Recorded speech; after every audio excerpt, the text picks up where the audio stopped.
हम गुरु को स्मरण करें आज, और गुरु के स्मरण करने मात्र से उनकी उपस्थिति हम अपने आसपास फील करें। जब भी कोई बुरा काम हमसे होने लगे तो ऐसा कोई भीतर से कहे कि क्या कर रहे हो, और हमें भी याद आ जाए कि हमारे गुरु को अगर मालूम पड़ेगा तो वो क्या सोचेंगे। ऐसा जो व्यक्ति अपने भीतर शिष्यत्व को ऐसा समर्पण करता है भैया, समर्पित व्यक्ति ही गुरु को अनुभव कर सकता है, गुरु की उपस्थिति को फील कर सकता। मैं तो सोचता हूँ आज तो कम्युनिकेशन के इतने साधन हो गए हैं, बड़ी आसानी से हम मैसेज कन्वे कर लेते हैं, एक दूसरे से प्राप्त कर लेते हैं। पहले तो शिष्य को भेज दिया गुरु ने हजारों किलोमीटर दूर, कोई साधन नहीं है, बैलगाड़ी से 6-6 महीने में मैसेज कन्वे होगा, कहाँ पहुंचेंगे।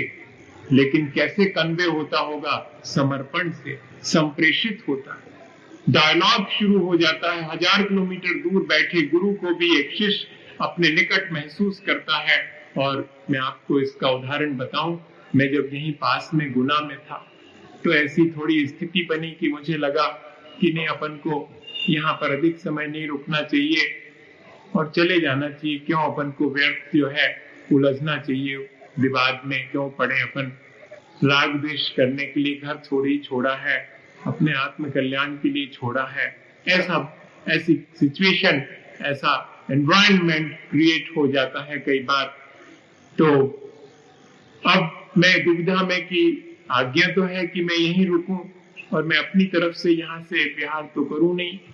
अब 800 किलोमीटर दूर अमरकंटक में आचार्य श्री है, मैं उनसे कैसे इस बात के लिए आदेश मंगाऊं? इतने जल्दी तो आएगा नहीं। आप आश्चर्य करेंगे कि मुझे उस दिन रात में और आचार्य श्री स्वप्न में दिखाई पड़े आशीर्वाद देते हुए। और सुबह सुबह मन तो बहुत अच्छा नहीं था, उदास था, पर फिर भी उस स्वप्न से मुझे बड़ा धैर्य बंधा। और इतने ही नहीं, आहार के बाद लौट के आया तो एक व्यक्ति कहने लगे कि हम अमरकंटक से आए हैं। हमने कहा, आप अमरकंटक से आचार्य श्री कैसे हैं, स्वस्थ हैं? कुछ बोल रहे थे।